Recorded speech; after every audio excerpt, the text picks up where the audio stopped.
Okay, please be seated.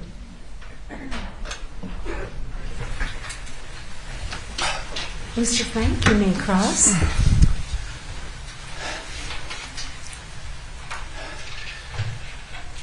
Thank you, Your Honor. Good morning yet, Mr. Imes. Good morning, sir. Thank you for being here. Talk to you a little bit about your CV. Yes, sir. Probably doesn't come as a surprise to you, right? You have been an expert witness before. Yes, sir. And if the, well, it really seems like you've really dedicated your life to law enforcement. That's my only job I've ever had. Yes, sir. And really immersed yourself in it, right? I'd say it's been more than just a career. Yes, sir. What has it been? More than a career, it's been a calling for you. It has been. Something you are completely dedicated to. I am.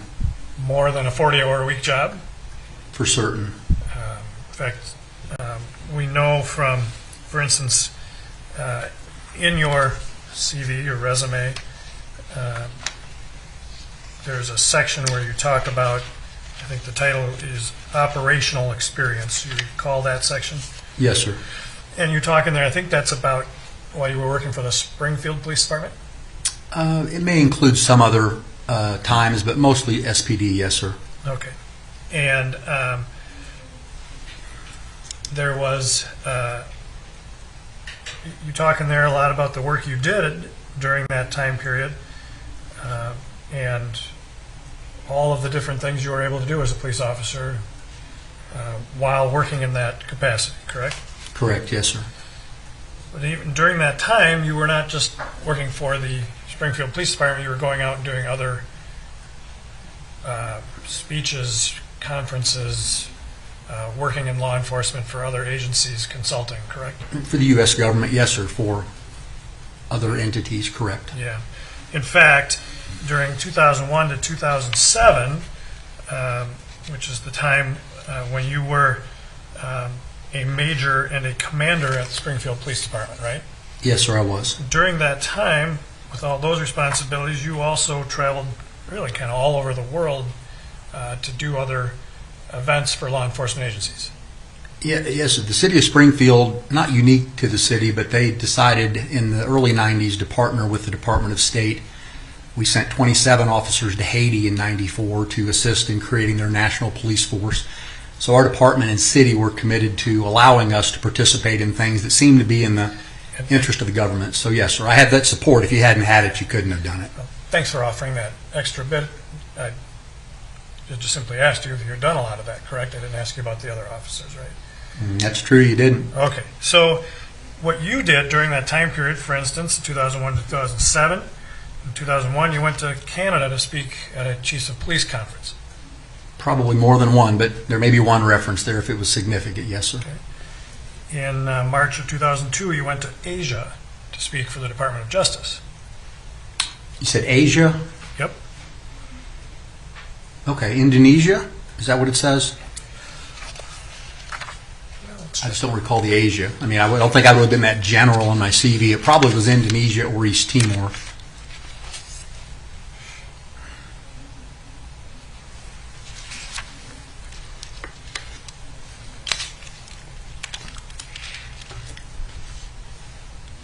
East Timor. East Timor. That sounds more like what I would have written, yes, sir. And that is followed by the word Asia. Okay. No geography expert. I can't tell you where East Timor is. Continent versus country, but yeah, thank you. Okay. Okay. In 2002, you also went to Canada for the Chiefs of Police. I'm sure I did, sir. In 2002, you also went to England for a weapons conference. Yes, sir. In November and December of 2002, you went to Africa for the Department of Justice. Correct. In March and April of 2003, you were in Africa for the Department of Justice. I agree.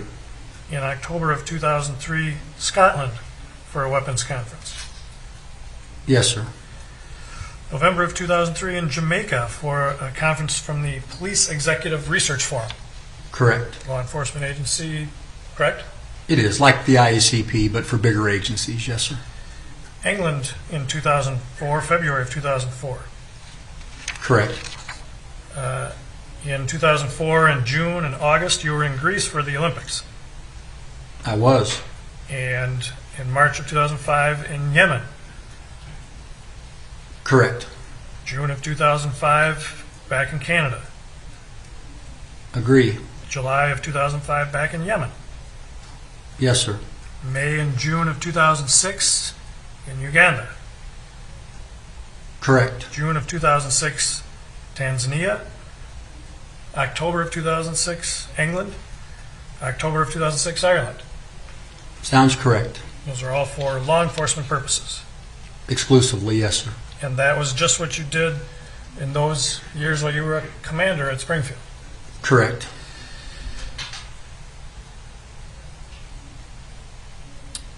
Of all the entries that you told us about in your CV, you have, whether they were appointments or speeches, would you agree that the great majority of them are law enforcement groups, I think they're exclusively law enforcement groups, sir. such as the National Tactical Officers Association, Yes, sir. International Chiefs of Police, Yes, sir. Department of Justice, Yes, sir. the Police Executive Research Forum, Correct. the Association of Chiefs of Police, right? Yes, sir. The Armed Police Officers National Training Conference, Yes, sir. the Law Enforcement Television Network. Yes, sir. And that's just exactly what it sounds like, is a It's a training process that gives televised training versus in-person for law enforcement. Yes, sir. International Association of Law Enforcement Firearms Instructors, Yes, sir. the American Association of Law Enforcement Trainers, Correct. the Illinois Tactical Officers Association. That would have been their annual conference, yes, sir. I would have taught at that. I'm sorry, I didn't hear you. At their annual yearly conference, yes, sir. Institute for Law Enforcement Administration. Yes, sir. Let me just run through some of these, and I'll ask you a question then. The Indiana State Tactical Officers Association, the Ohio State Tactical Officers Association, the Massachusetts State Police, the FBI, Wisconsin State SWAT Association, the Oregon State Sheriff's Conference, the Utah State Sheriff's Conference, the Colorado State SWAT Association, and the LAPD. Yes, sir. All groups that you have done things for frequently. Yes, sir. And in fact, there's only a couple of things on your CV that are questionable whether law enforcement. You've done some things for the Convoy of Hope. Sure. I think that might be under a different heading. But yes, sir. Worked for Convoy of Hope doing overseas relief stuff in Haiti and Nicaragua, places like that. And even with that, you're still providing security and law enforcement function, correct? It just depends. With Project Hope, no. That's exclusively leading teams to orphanages and things like that. With Convoy, I've done security assessments for them. But the majority of the work overseas in that context is a group called Project Hope, and that's not been security. Okay. You did some things for the Penn State University Applied Research Lab a couple of times, right? That's law enforcement, though. I mean, the Penn State Research Lab is less lethal weapons technology. What you describe as your professional accomplishments are all from law enforcement groups. Beyond question. As Mr. Ng asked, the Hall of Fame for American police officers. Yes, sir. I'm sure that was quite fulfilling to be elected to the Hall of Fame, right? Not in the context for what I got it, but understandable. Okay. What could you mean by that?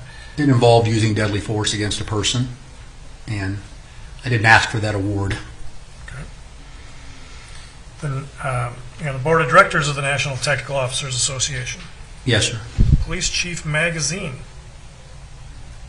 Is that reference to being on their policy, or I'm not sure when you say Police Chief Magazine. I've written for them, but I've also done editorial review for them, so I'm not sure what your statement there references, sir. It's in your professional accomplishments section. So Okay. Those are all law enforcement organizations. Yes, sir. Any writing that you have done has been for law enforcement trade magazines, Exclusively, yes, sir. including the International Association of Chiefs of Police. It's tough to say. The magazine for that group. Yes, sir. And the National Technical Officers Association's publications. Correct. So this is something you've really committed yourself to, 110% probably, law enforcement. I would agree with that. Career police officer. It's all I've ever done. You have also been retained before to offer expert opinions on law enforcement conduct. Correct. And I want to just clarify one point, if I could. You indicated on your direct testimony that you have 4 current cases, and this is the only one where you're testifying on behalf of an officer. Is that right? I've got 4 current criminal cases under review. I probably have 20 civil cases, but only 4 that are criminal. And this is the only one where you've been retained by the officer. Correct. In the other 3, it's either an attorney general or a prosecutor would be. I don't know how to characterize it other than to say my testimony would not be supportive of the officer's use of force. That would be the best way to say it. All right. So I really want to clarify that, because it's true you have been retained in this jurisdiction by another police officer on their behalf, correct? From my perspective, this particular case from day one was to take a look at the issues, initially focusing on the taser, and just give my... When you say this case, what are you talking about? The case we're sitting in right now. Okay. Well, I didn't ask you about that. You have been retained on behalf of an officer in another case in this jurisdiction, correct? You mean, do I have another one right now? Yes. You told the jurors you have 4 open criminal cases, right? You said this case... I think I'm following you. I've actually got 5. I apologize if I think where you're leading to. I am involved in another case that I just realized that would be more supportive of the officer. So I actually have 5 right now. I've not done an expert report. I've not testified. I may be on the wrong case, but I do have another one I just thought of that I've not done anything on as far as a formal report or anything. So it would be 5. And I'm not interested in having you talk about the name of that case or anything about Okay. that case, but I just want to make sure that it's being represented correctly to the jurors. Okay? Right. I would have a second case in this jurisdiction that would be, as you're characterizing it, in support of an officer. That's true. I would guess I was trying to focus on those I'd either done reports on or done something formal on, but I currently am involved in a 5th case, so it would be a 2 to 3, not a 1 to 3. You did a report in that case, In this current case? in the other case here, Yes, sir, I have. and a lengthy report. Well, a report, yes, sir. I mean, longer than this one, yes, sir.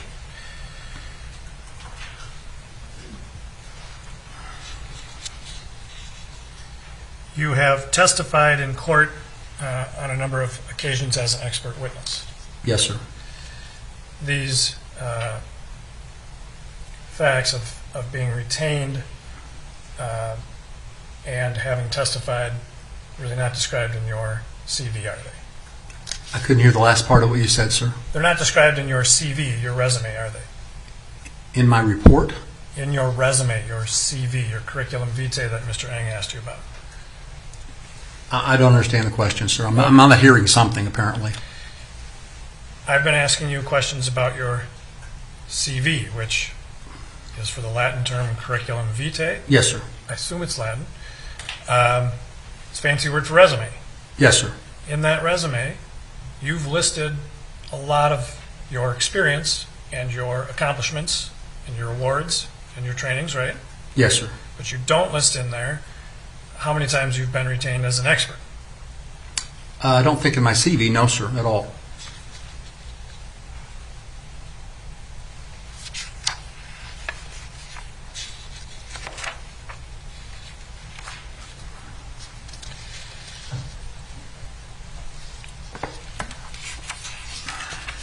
And so you do not recall who sought you out or whether you approached the defense in this case, or they approached you?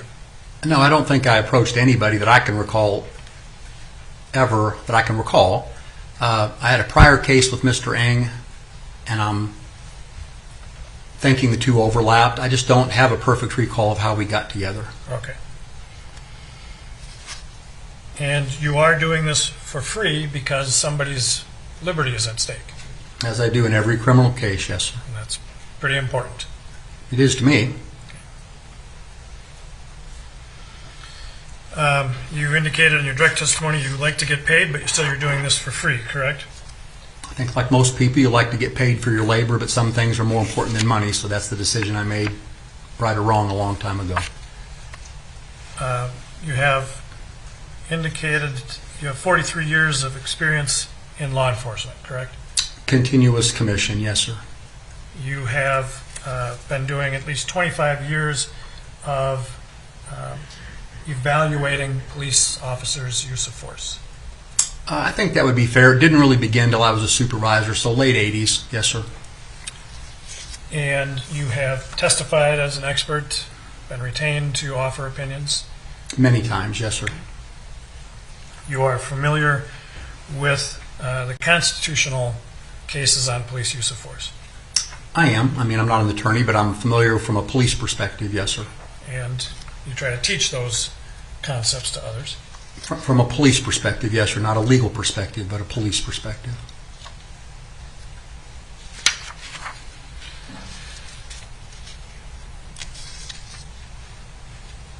And you indicate you have worked on several thousand police use of force cases over the past 25 years, right? I think 2,000 to 3,000 would just be a fair estimate of applications of force involving law enforcement I've reviewed, yes, sir. And in this case, this present case involving somebody's liberty, you were asked by the attorneys to review the materials and offer expert opinions concerning the police practices involved, right? Yes, sir. Not all of them, but yes, police practices. What were you asked to offer an opinion on? As best I can recall, sir, the initial focus was on the taser itself. Of course, to use the taser, you have to have a lawful basis to have your feet where they were, so that involves stopping the vehicle, and then whether you would do things once you got there. But it was primarily focused on the stop and then the taser application. And with all of that, you wrote a report, correct? I did. Your report is just over 2 pages long, is that right? It's 2 or 3. Yes, sir, that's correct. The opinions that you have, to me, seem to start about halfway down the second page. I'll have to look.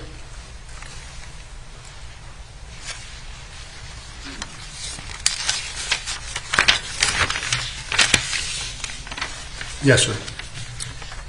So the sum total of paragraphs in which you have opinions would really be 3. Is that right? What was the number you said? I didn't hear it. 3. Sure. That'd be about right. You express your opinions as you have today on the stand in terms of contemporary police practices. Correct? In response to questions concerning that, yes, sir. None of your opinions today or in your report have utilized the phrase an objective officer in light of all the facts and circumstances known, an objectively reasonable officer in light of all the circumstances known at the time, correct? I'm not certain, but that could be. Well, I'm just saying, the way you have written your opinions, you did not use those terms. Okay. Is that true? What term specifically, sir, am I looking for? Whether an objectively reasonable officer in light of all the facts and circumstances known to the officer at the time. I don't think I used those words in my written report, sir. During your testimony today, you never used those terms to express your opinions, did you? I don't recall.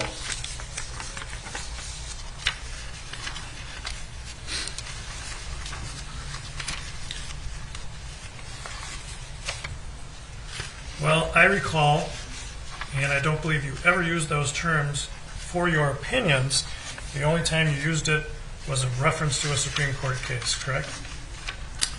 I don't recall exactly what you're talking about, but I'm reasonably certain you're probably right. In fact, when you were taking issue with the proportionality concept, you said it's a lofty goal to have proportional force. Yes, sir. You don't think that's something of a legal requirement? I think there are cases that suggest that, but not to the standard of objectively reasonable behavior, which we have in Graham, which is the big focus. And that was when you said objectively reasonable in referring to a Supreme Court case, which Graham is, correct? It is, yes, sir.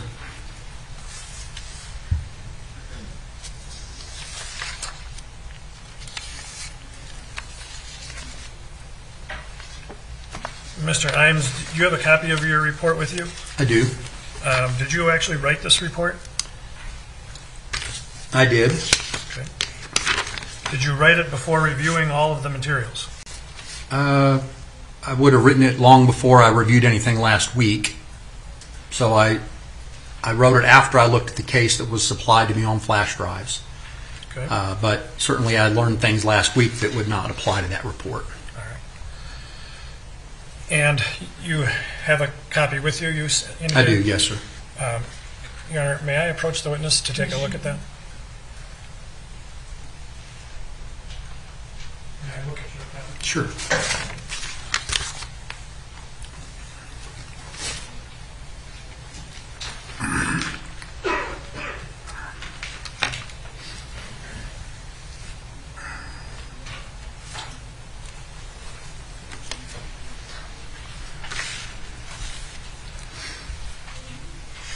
At the bottom of your report, below your signature, there are a few lines written there. One of the lines is, I need all of the records mentioned and easy access to the video, correct? Correct. So if you needed all access to the records, how did you write this report if you hadn't had them yet? I don't even know what that is. I had Mr. Ng print this for me yesterday, so that would not have been on the report that I submitted back in September. I just I didn't bring a copy with me. The report that was disclosed to us from Ms. Potter's counsel is exactly the same as the one you're looking at. It has that Okay. line on there. I'm just not remembering what that was in reference to. I certainly need all the records mentioned, etc. I don't. Well, why would that be on your report below your signature if you had reviewed all of the records before you wrote your report? I would have reviewed everything sent to me up to September. I just have no recollection of what else might have been mentioned. To be candid, I don't understand what that suspended ? Engine status ? I don't really know what that is. So I'm at a loss to tell you. Yep, so it also says they're suspended ? Correct? Suspended with a question mark, yes, sir. I really don't know what that is. All right. In your review of the case, are you concerned about or curious about something being suspended or someone? I have no idea. Engine status, I mean, I really don't have any recollection of what that references to. I do want to ask you about that one, engine status ? Correct? Yes, sir. You told the jurors today that the whole issue of shooting occupants of a vehicle was not black and white, but it is a concern of shooting somebody who is operating a vehicle, right? Or behind the seat in any capacity, yes, sir. Okay. So whether the engine was on in that vehicle would be a pertinent consideration, wouldn't it? It'd be one step closer to movement, yes, sir. So at the time you wrote your report, you were still questioning about the engine status? I just don't remember what that means. Did you ever find out if the engine was running? I believe that it was, yes, sir. Keys in the ignition.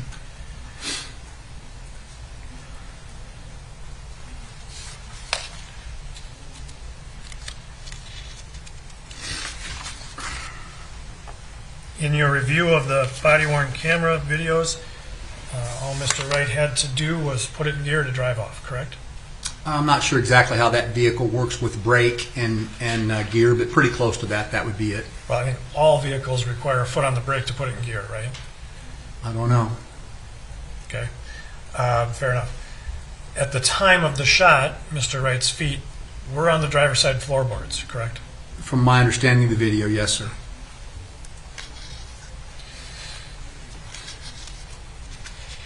Now, it's your opinion here today that, and in fact when you wrote your report, that Ms. Potter only meant to use her taser, correct? That's my understanding. I've not seen anything to suggest otherwise. And one of the reasons you believe that is she only pulled the trigger once. That's a factor. I mean, it's not a significant factor compared to other things, but that's a factor. Well, probably the largest paragraph in your report is just about that very fact, that she only pulled the trigger once. I'm just saying there's other factors such as verbalization and Sure. things like that that are more reflective. Okay, but you told the jurors it's not a significant factor, but it took up a lot of space in your just over two-page report. May have required a few more words to explain that, yes, sir. And what you're explaining there is officers are trained, if you're going to pull the trigger on a gun to use deadly force, you pull it multiple times, correct? That's not necessarily true. It's just operationally they do. They rarely pull one time only. In some scenarios, they're taught to shoot more than once double tap. We don't teach to shoot in every case multiple times, but that's more common, of course, than just a single shot. So when you were asked to provide a report for the attorneys who had retained you in this matter,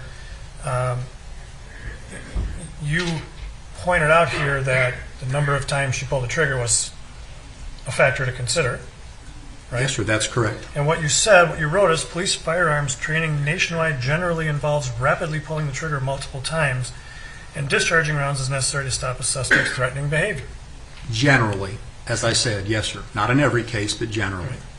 Taser training, in contrast, involves a single pull of trigger. Press and release, yes, sir.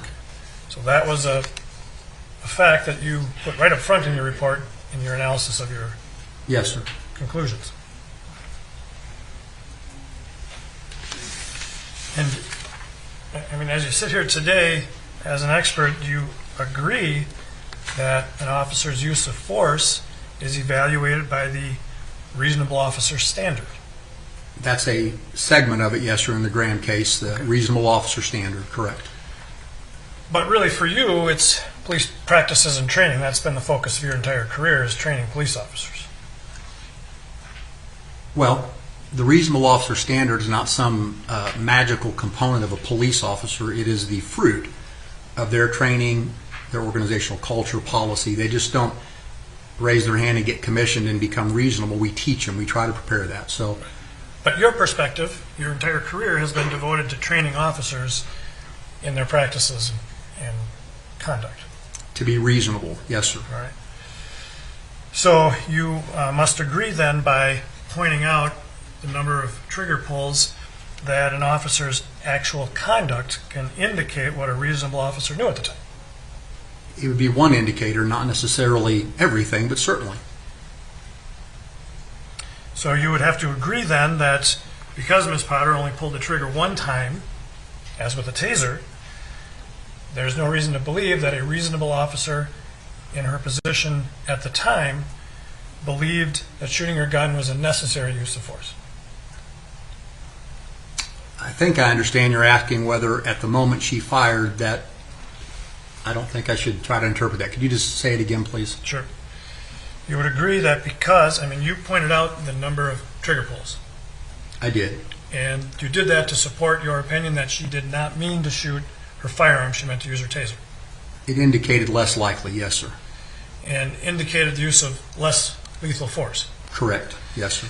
And so you would have to agree then, since you're relying on it, that because she only pulled the trigger, she did not, a reasonable officer in her position would not have perceived a reasonable basis to shoot their gun, to use lethal force.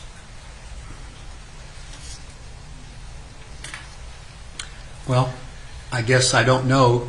I've not read any testimony from her what her perspective was, but from what I've seen in the video, and the assessment would be that an officer in her position was not perceiving the need to use deadly force, and so the use of the taser would have been the appropriate tool, and that's what she was trying to do. But I've not heard directly from her, so I just don't know that. You agree, it sounds like you're kind of saying that this Mr. Smith gave you the opportunity to be the first taser instructor. Was that what you were telling us today? I was in the first class Okay. of the master instructors. There were about 20 of us in 1999. And proper targeting is a very common topic taught in taser training, correct? That's a topic that's common and important. Yes, sir. And you agree that good probe spread is important to a taser achieving neuromuscular incapacitation. That's the primary factor, is probe spread. It sounded like what you're saying is sort of in the same way as having to shoot somebody in the head to immediately stop them, correct? That would be more likely than the body, yes, sir. Okay. But a taser deployment is not always effective at achieving neuromuscular incapacitation. The best studies are about 67% of the time. From a practical, no excuses, did it work, did it not, about 67%. So that's a lengthy way of saying no, it's not always effective, right? I couldn't hear you, sir. That's a long way of saying no, it's not always effective. I guess, sure. And I think your testimony was when a person is sitting down, you might be able to achieve a good probe spread just because they're sitting. Because of the bend in the body, yes, sir. But if the taser is only a foot or two away and pointed at the area of the chest involving the heart, that's not really going to, that may not achieve good probe spread. It just depends on how far the heart is from the thigh. I don't know, but it may or it may not. If they're sitting up high enough that it doesn't get to the thigh and split the belt line, then the answer would be no.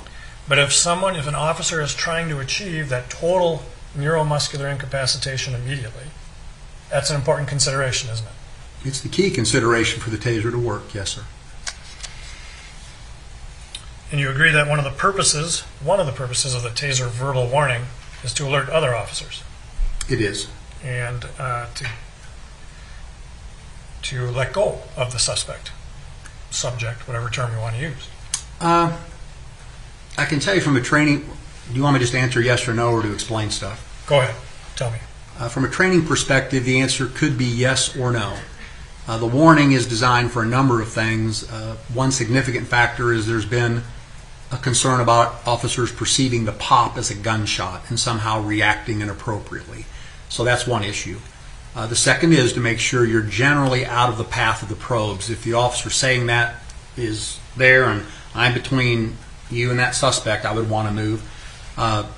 Generally, keeping a hold of a suspect may in fact be valuable during a taser deployment. Taser specifically instructs controlling under power, which means handcuffing while they are energized. And so having a hold of them when they're hit, if it occurs safely, is really the best place for you to be, because then you then move to handcuffing and don't have to reach to re-engage. You just put them in cuffs while they're being energized. But it wouldn't be unreasonable for an officer to let go of somebody who's about to be tased from a foot or two away. It would not at all. You testified a little bit about this distinction between operating and driving a motor vehicle, so I want to talk to you about that. Okay. You're familiar with, I guess, training or practice on shooting occupants of a motor vehicle. I want to be responsive to your questions. I don't recall any specific training on shooting occupants of a motor vehicle ever in my career. We have training that involves concerns about that, but there's no block that says today we're going to do shooting occupants of the vehicle. So that's the best way I can answer that. I'm not familiar with that particular block of instruction. I'm familiar with many blocks of instruction that include unintended secondary consequences, like a person in a tree who gets tased and they fall. So I am familiar with training that speaks to what might happen if you shoot a driver. Okay, so let me back up a little bit. It sounds like you're still talking about tasers, correct? No, either way, I just gave you an example of secondary consequences of the shot itself. An officer has to consider secondary consequences, collateral injuries, correct? Not just with a taser or a firearm, really with everything we do. Exactly. The example you gave, tasing somebody in a tree, they may fall out of the tree. Yes, sir. And you have tried to explain to the jury today, I think, about tasing somebody who's operating a vehicle. Yes, sir. So, but this general notion about using force on an occupant of a vehicle, right? Right. Comes from the very common sense and understandable concern that if somebody's driving a vehicle and you do something to them, the vehicle could become an unguided hazard, could become dangerous to others. No question about it. So is there training that police officers get and you teach about the dangers of shooting or incapacitating people who are driving motor vehicles? I'm not familiar with any block that is specific to that, but I'm familiar with many blocks that reference it. All right, maybe we're splitting hairs. It is a concern, isn't it, that it could cause collateral injury. Any application of force when a person's involved with a mechanical conveyance, for an example, raises with it the collateral concern of the conveyance itself. It's different than standing in the street if you're on a bicycle. So all training, force application, involves collateral concerns such as an accidental fall down and they hit their head. I've never had a block unique to that, but all, in my experience, involves that. Does the average officer on the street know this? You said, does the average officer on the Yeah, I mean, street? you talk about contemporary police practices and training, and this has been your career. Does the average officer know about this danger? Which specific danger are you asking me, sir? Well, let me just rephrase the question. Okay.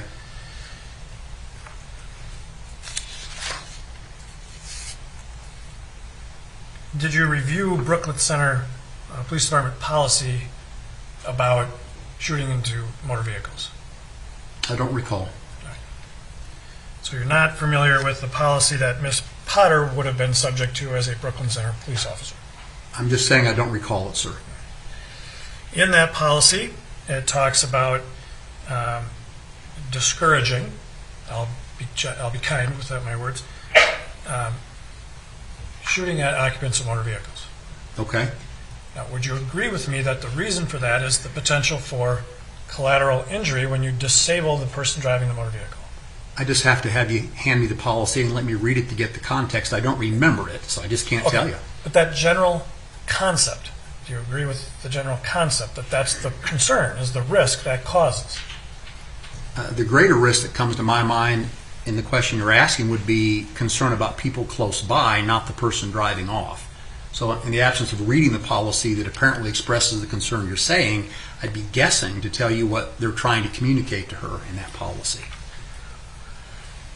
Your concern is about others, right? I mean, I'm saying you're asking me if it's the vehicle driving off. I'm saying my primary concern would be if there's passengers, someone close by would be more of a concern than the person driving forward. if a vehicle that's being driven, if the driver is shot, it's not going to make them a safe driver, is it? No, sir. So that's the danger presented, right?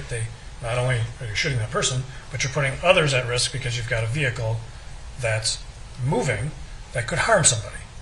It would depend completely, sir, on the circumstance if we're in a downtown street compared to in the middle of a cornfield. So it depends on the circumstance which one of those would be a greater risk. I think we're just arguing in circles here. Right? I'm just trying to answer your question, sir. And I think we're spending far too much time on this. But what I'm simply asking you is that a concern for collateral injury if you incapacitate a person driving a motor vehicle? If you ask it that way, the answer is certainly and quickly yes. All right. We were kind of going in circles. So you draw the line then at a vehicle that's moving and a vehicle that's not moving. Well, moving clearly is in a condition to go forward. If the vehicle's in park and the shot is effective, then the vehicle's very unlikely to go forward. So I would draw that distinction, yes, sir. So if a vehicle has a person in the driver's seat and all they have to do is shift it into drive, that situation doesn't present the same dangers at that moment as the vehicle that's already moving? It does not. Doesn't present any dangers at all? That's a different question. There's still danger. If they're immediately incapacitated and the vehicle's in park, it's going nowhere. If they're not, then it certainly presents a danger if they have the capability to put it in drive. You expressed some familiarity with Minnesota law about being in control of a motor vehicle. I'd read, actually, I was curious, and I actually searched the statute, and there was a reference to operating. And it talked about feet, positions, conveyances, just I don't have it verbatim, but it specifically talked about what operating was. What statute was that? I can't tell you from memory. I just went to Minnesota statutes and literally Googled the word operating. And it was a statute in reference, I believe it was either car crashes or intoxicated driving. They were just a reference to conveyances or parts of the motor vehicle that allowed its movement. Could a person under Minnesota's DWI laws be charged with the DWI for sitting in the driver's seat with the keys in the ignition and their feet in the floorboards? Calls for a legal conclusion. The objection is sustained. Well, you told the jurors that you read some statute. I think it might have been, well, was it the DWI statute? I just don't recall. It was just a reference to operating, and I just mentioned that in the fact that Minnesota statute even talked about operating a vehicle, so that was the sum total of that. All right.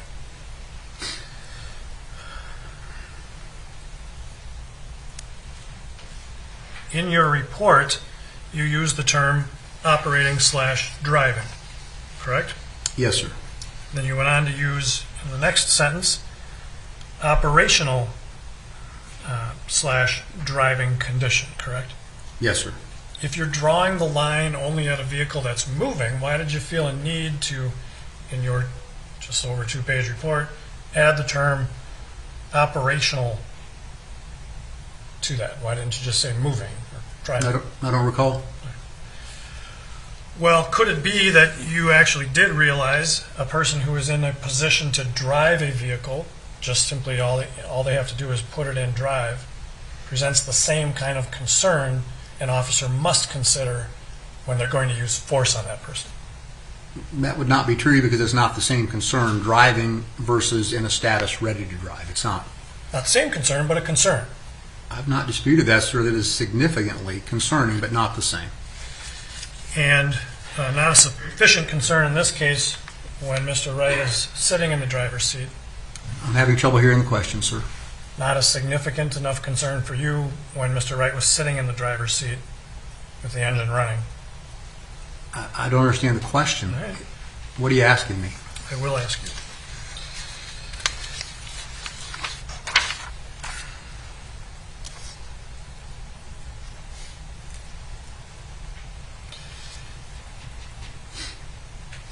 If a subject is sitting in the driver's seat, their feet on the driver's side floor, hands by the steering wheel, the engine running,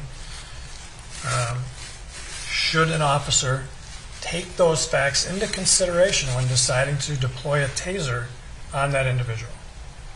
Agree.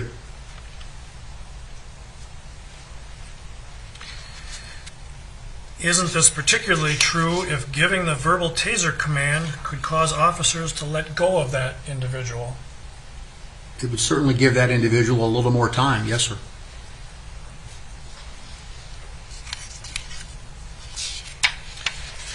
Now, it's your opinion that if Mr. Wright had been in a position to operate that vehicle, it was not unreasonable for Officer Potter to consider a taser deployment.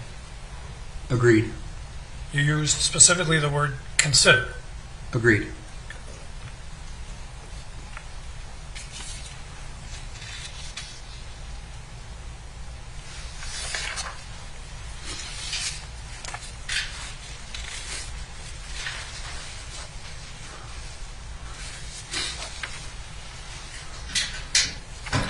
It's your opinion, though, that Mr. Wright was not in a position to operate that vehicle. It's not my opinion, sir. He could have, and proved that he could drive the vehicle. He did it.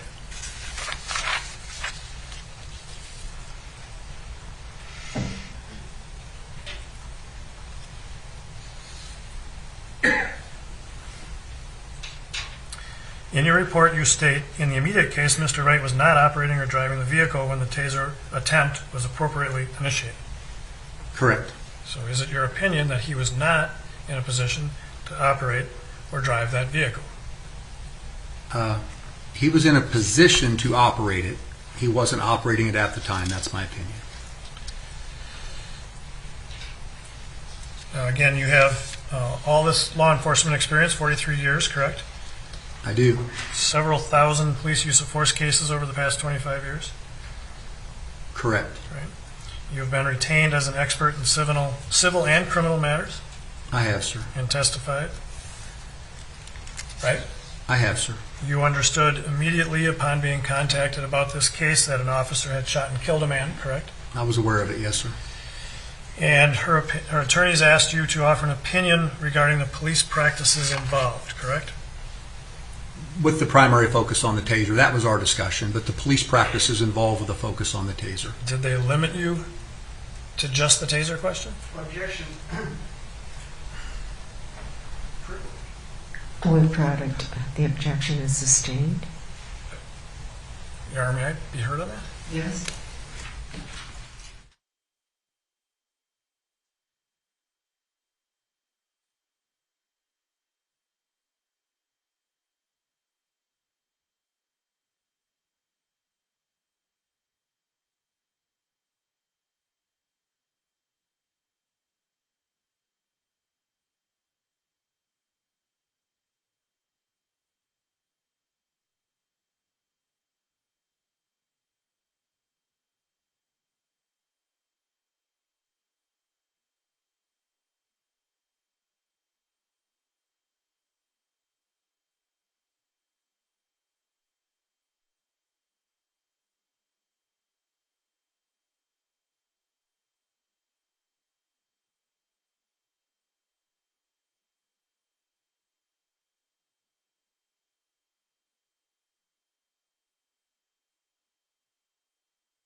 The objection remains sustained. So, with all of this experience and in your initial report, you did not at all address the use of deadly force. I did not, sir. Did you review Professor Stoughton's report before today? I did, sir. And when did you review that? I don't recall. It would have been in the last month or so. There was a discussion in that report about deadly force, correct? There was, sir. You still did not notify Ms. Potter's attorneys that you had some position on deadly force. Objection privilege. The objection is overruled. I didn't feel compelled to go opinion for opinion with him. My opinions were focused primarily on the taser, and I read that, and I just didn't feel I had any compulsion to go back and say, he has this, I have that. It wasn't that kind of report. I wasn't in an argumentative process with him. So I just had to focus on the taser. I'm sorry. So it wasn't until the testimony of Sergeant Johnson was pointed out to you that you suddenly had an opinion about deadly force. When I was asked specifically about it, yes, sir, after I watched that testimony, that was it. Okay.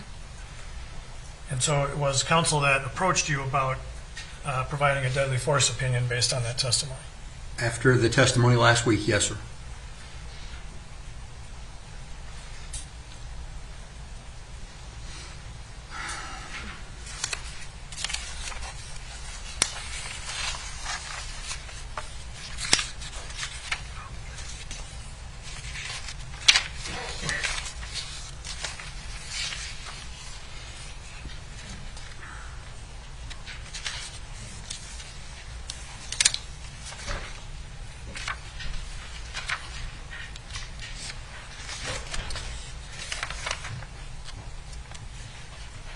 Yeah, excuse me, just a moment, please.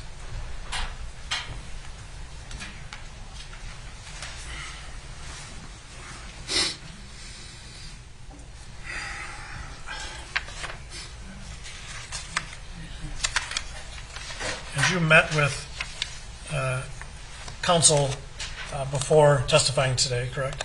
Last night he came to the hotel, yes, sir. And you indicated that you then had an opinion about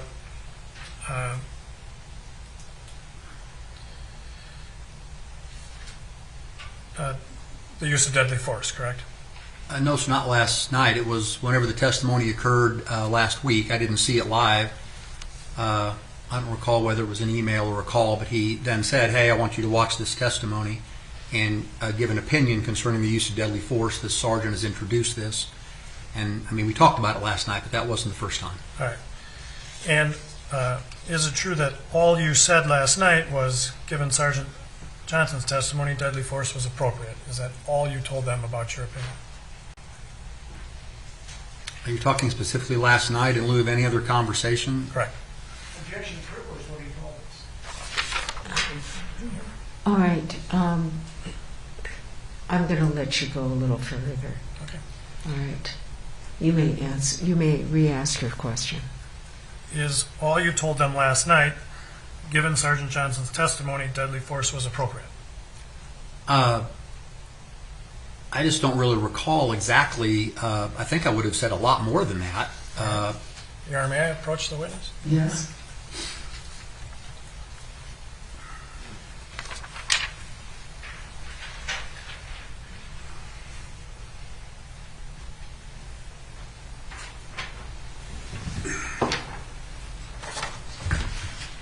Ask you to review the last line of that, please.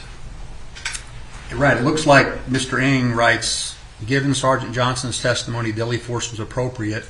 I think he was taking notes during a couple-hour conversation. I can't speak for why he reduced it down to one sentence, but I said more than those words.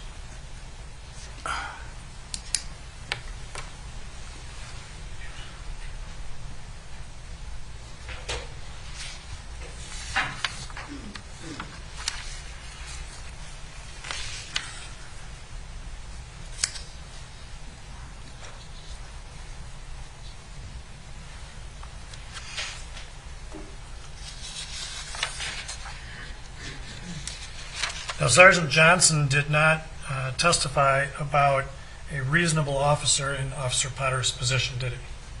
No, sir. So the subtotal, and we have to assume, because I don't know what happened in that couple-hour conversation, it sounds like what you're saying today is that based on Sergeant Johnson's description of where he was at the time, that's what allowed you to then now formulate this opinion about deadly force, correct? It wasn't just that, but that was a part of it.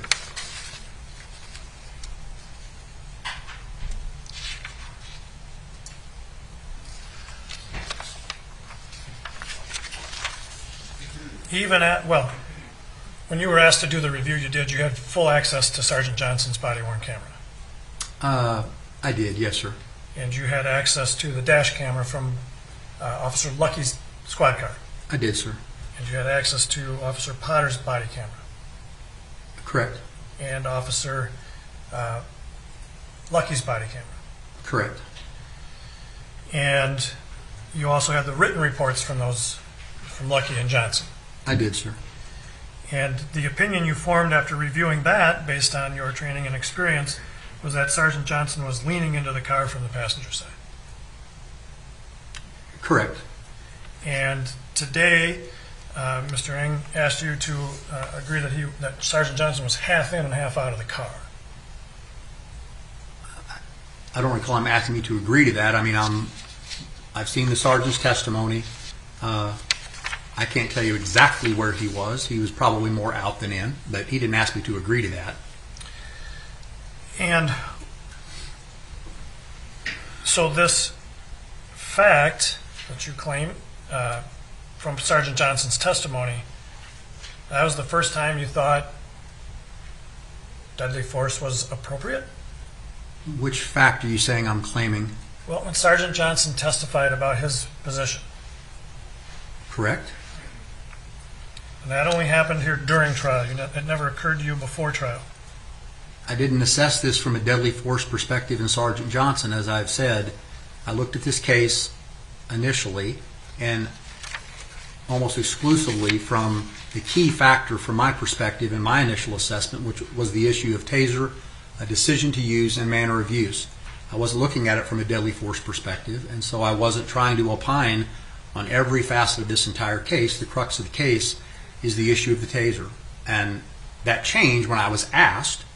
I didn't just decide to do it. I was asked, based on apparently testimony that Sergeant Johnson did, to look at that particular issue, and then I did it.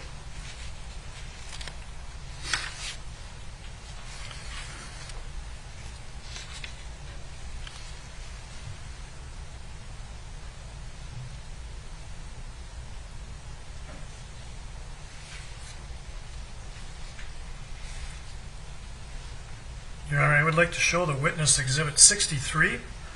This is the body camera from Officer Johnson. And I would ask that we put that or go to the moment at 2:01:59. Permission granted.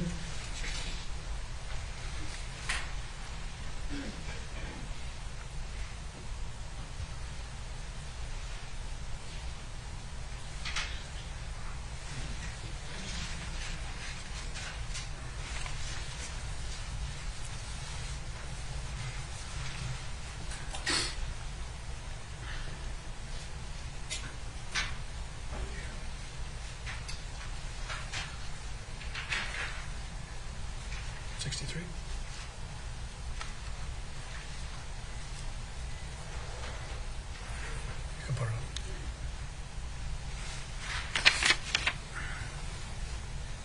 I don't know if we need to fire up the thing here.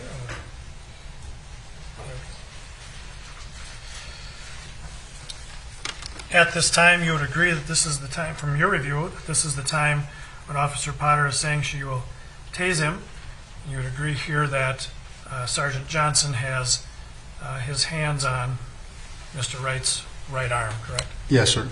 And this was part of Sergeant Johnson's testimony the other day, correct? It was. This exhibit was shown and he narrated what was going on here? You saw that happening? I recall that, yes, sir. Then if we can run this for another second, please.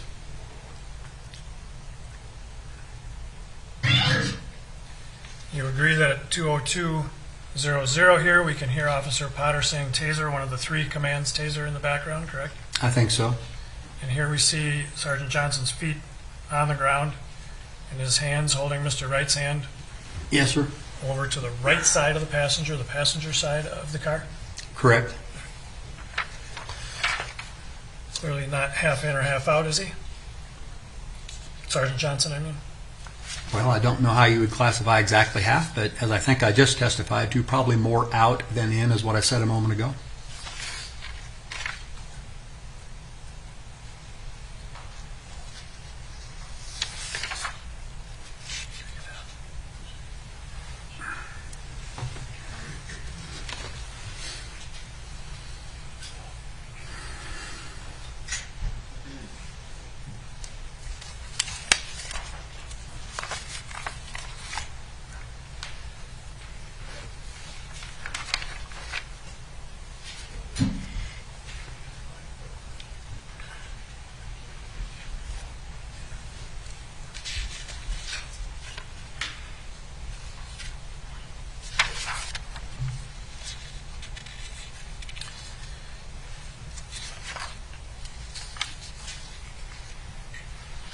All right, so bear with me, please.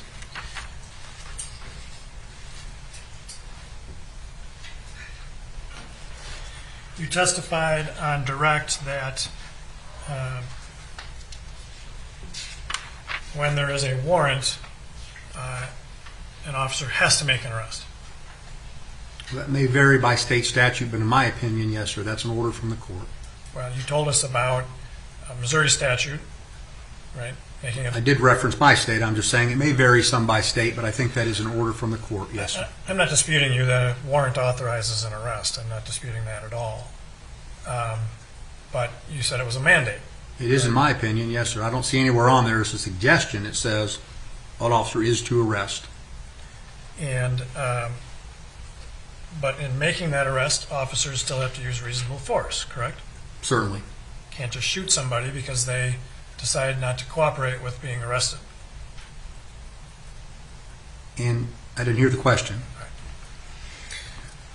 If an officer is trying to arrest somebody on a warrant and the person pulls away, the officer can't just shoot him. Of course not. You were asked about how many critical incidents in your career you identified. You tried to define that term. Basically, it's a very risky situation for police officers. I think that's fair, sir. And others probably as well, right? In many cases, yes, sir. And you've been in a lot of those situations. I have been. And you've been with other officers involved in those situations. I have been. And those are life-threatening situations for you and other officers. Many are. Officers were there to help you in those incidents, correct? They were.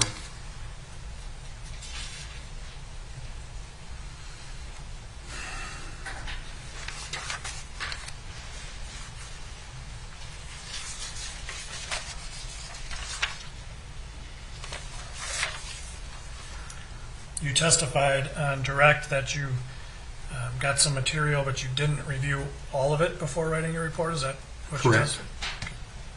Just decided what you had seen enough, or how did you decide what to review and what to not review? The file had voluminous medical information, which was not relevant at all in my opinions.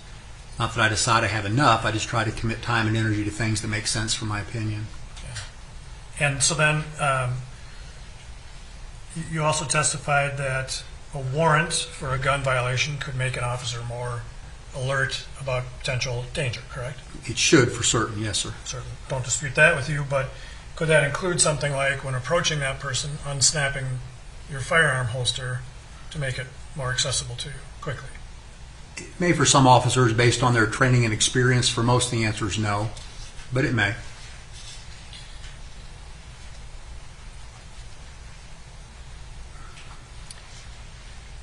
And that warrant, you're saying, is just one thing for an officer to take into consideration, right? Yes, sir, just one of many. Still have to use reasonable force in making that arrest, correct? Yes, sir. An officer in making that arrest could also be derelict in duty if they use unreasonable force. Yes, sir.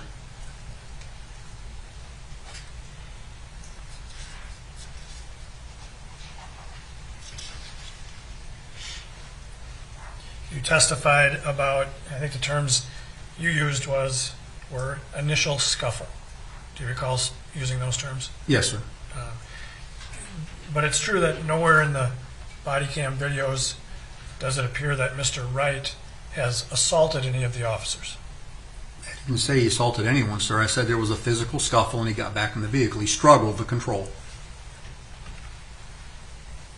My question for you was, did you see in anywhere of the body camera videos that Mr. Wright assaulted any of the officers at the scene? Okay, I didn't hear that question presented that way. The answer is no.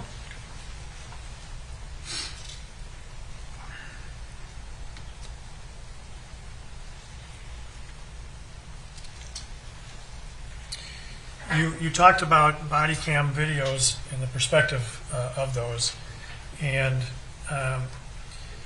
you said that a slice is helpful to show whose hand is on something, but right, you said that a slice of that video would be helpful to show whose hand is on the shift knob, for instance, right? That's one example of where a freeze frame is helpful, yes, sir. But it may not be what an officer would perceive Correct. or would have difficulty perceiving. Beyond question. But the officer whose hand it is would already know their hand is on the shift knob. Independent of the video, they would know that, yes, sir. And that officer, if they are preventing that shift knob from moving, would know that that vehicle can't be moved. At that moment, if they're effective, yes, sir.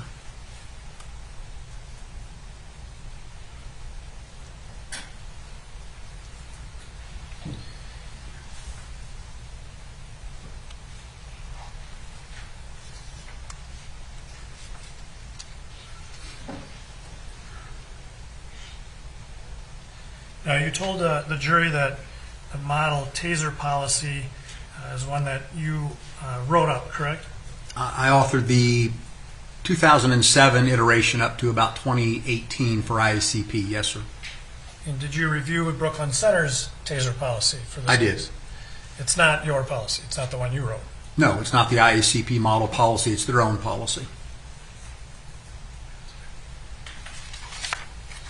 So the standards that you applied for your definition, there were two of them, are not in the Brooklyn Center policy, correct? They're not that exact policy, correct. And in fact, what the Brooklyn Center taser policy is that Ms. Potter acknowledged receiving and was trained on every year, right? You know that, right? Yes, sir. Certified every year. She had to go over the policy as part of that training. You saw that in the records. Yes, sir. And that taser policy plainly says that the taser can be used when the subject is violent or is physically resisting, Correct. where the subject has demonstrated by words or action an intention to be violent or physically resist, and presents potential harm to officers, him or herself or others. That's the language I recall, sir. Different than the policy you wrote up. It has different language, and most agencies are more restrictive or add more information than a national policy. Yes, sir. And you would agree that it is more restrictive in the use of a taser than your policy. Then the national best practices policy. Yes, sir. Why is it the national best practices policy? Why do you call it that? Because it's from the International Association of Chiefs of Police National Policy Center, created by the largest professional police organization in America that every chief's a member of, in partnership with the U.S. government. And which you have been a member of for how long? I've been a member of the organization since probably the mid-'80s and served on that policy board for probably 20 years in one capacity or another.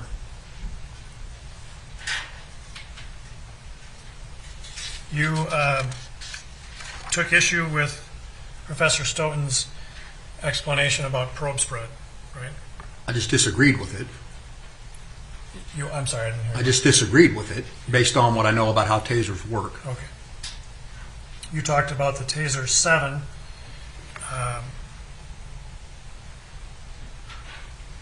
And it's it's true that the Taser 7 you can order with close quarters cartridges. You can if you choose to.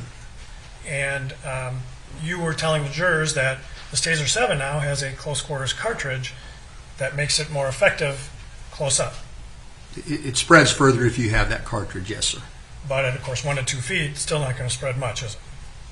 I think it's a 12-degree arc compared to the standard 3.5-degree arc. Did you investigate at all whether the Brooklyn Center Police Department and the Taser 7 that Ms. Potter was using had a close quarters cartridge? I did not.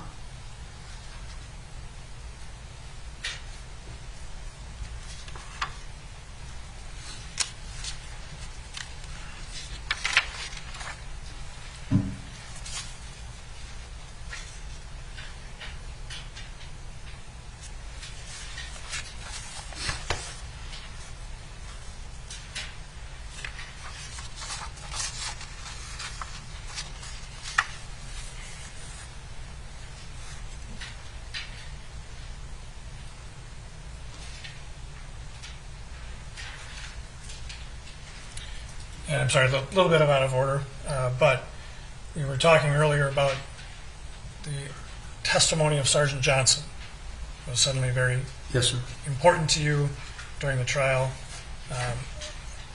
caused you to have this new opinion about deadly force, correct? No, sir. I was directed to look at it and asked to consider that. It didn't cause me to do anything different. Have you, well, let me say it this way.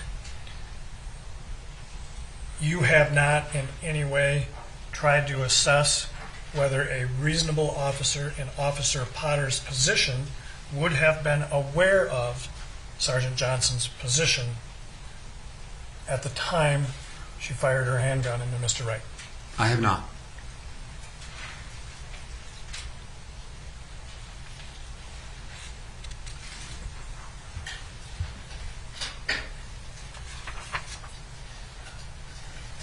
Your Honor, may I have just a moment, please? Yes.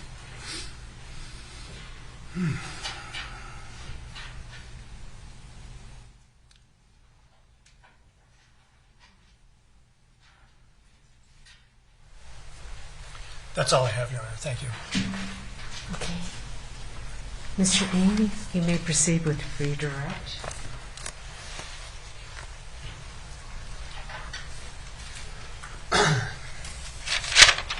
At the conclusion of your direct testimony, I gave you a hypothetical where the individual in a case like this actually sees Sergeant Johnson inside the car.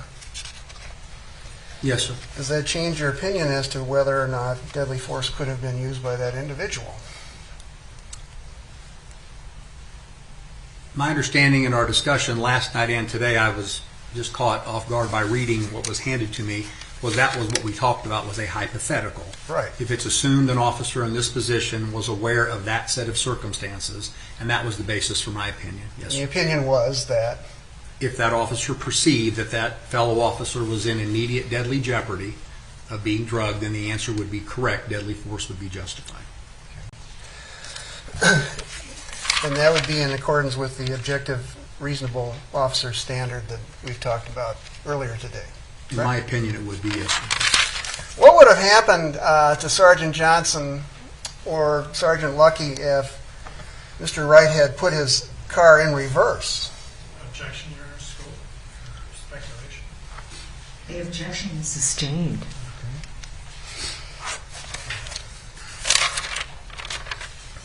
And we met last night at the hotel where you were staying, is that correct? Yes, sir, we And I did. asked you to review Mr. Stoughton's testimony too, is that correct? Yes, sir. And we've gone over what the areas were that you disagreed with today, is that correct? I believe we did, sir. The word retained was used a couple times for you. You were not retained in this case, is that correct? Not by my definition of retention, no, sir.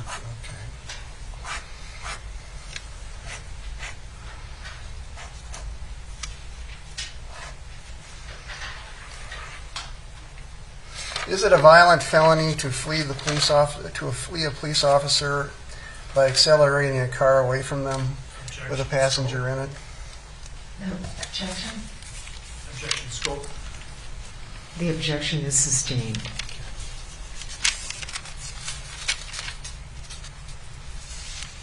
No further questions. Any recross?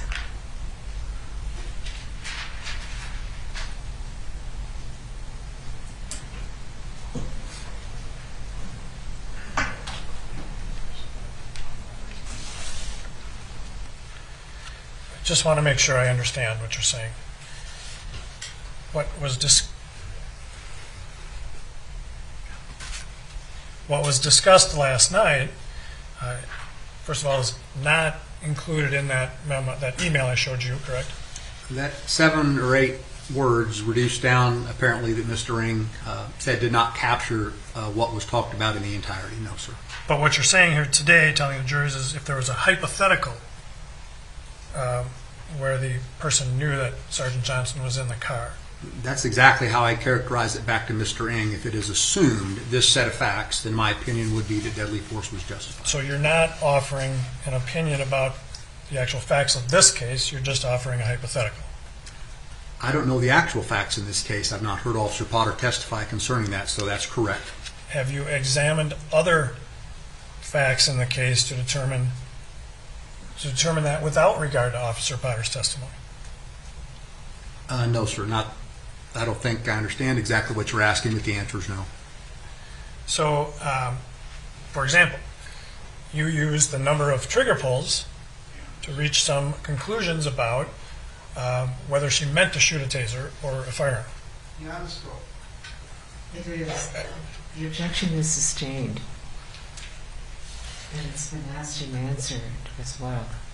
So you are telling the jury here only that it's a hypothetical, force could have been used. I didn't hear the last part, sir. Force could have been used, deadly force could have been used. If that set of hypothetical facts are assumed, yes, sir, that's my opinion.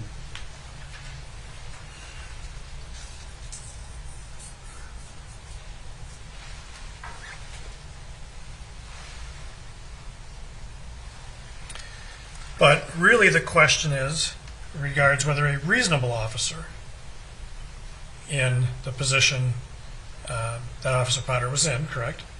Correct. And so then I want to ask my own hypothetical.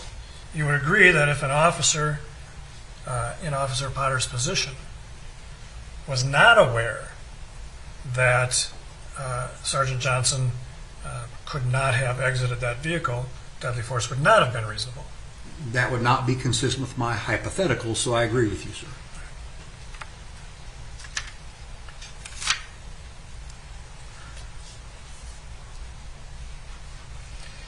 And I don't want to get into a battle of words, but you said retained. That would be not be your definition of the word retained.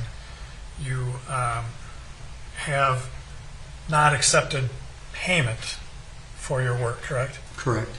And that's what you mean by you wouldn't use the word retained because you're not paid? Retention to me is contracts. When people give you a contract and say we're paying you to do this, this, and this, I get many of those in civil cases, but for me personally, retention is a retention letter and a contract, and that doesn't exist in this case. But what you did here was at the direction of the defense, correct? It wasn't at their direction. It was at a specific request to assess the facts in the case specifically about the taser, and I gave them the facts from my perspective, and that was that. Sure, and what I meant by direction was simply they told you what they wanted you to address. But I'm not saying they told you what to say, but they told you what they wanted you to evaluate. I'm trying to define retained, Your Honor. All right, I'll let you answer that question. My best recollection is from the initial conversation. It concerned the focus of the case was the validity of the stop and the decision to use and manner of use of the taser. That was going to be the focus of my opinions. That's the direction you took from them. Yes, sir. So whether they're paying you or not, you're doing that for them. You're providing that service for them. Correct. That's all I have, Your Honor. Any redirect? Okay. All right. Members of the jury, I'm going to let you go to lunch, and we'll start up again at 1:30.